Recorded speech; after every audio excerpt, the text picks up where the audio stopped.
Rasululloh sallallohu alayhi vasallam ayoli Oysha onamiz yoniga bir joriy keldi, xizmatkorlari.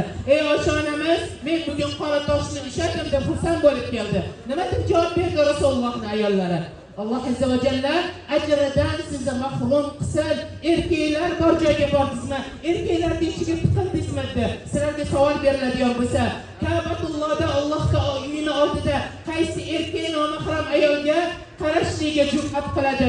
Hamma Allohdan qo'rqadi. Lekin shunaqa bo'lishiga qaramay, islom dini ayol kishini erkaklarning yoniga borishlikdan Ka'batullohning yonida qaytargan bo'lsa, qora toshga tiqilishlikdan qaytargan bo'lsa, bugungi holatimiz qanaqa bo'ladi? Bozorlarda narx talashib yuradigan ayollar qiyomat kuni holati qanaqa bo'ladi? Mahram bo'lgan eriga ko'rsatmagan, yasanmagan ziynatini ishxonaga nomahramlar yoniga yasanib chiqadiganlar qiyomat kuni qanaqa holati bo'ladi? Bu Makka mukarrama. Insonni tarbiyalaydigan shahar, Alloh azza va jalla hidoyatlarni beradigan shahar, hayotini o'zgartiradigan shahar, dunyo muhabbatidan oxirat muhabbatiga qarab o'zgarib qaytadigan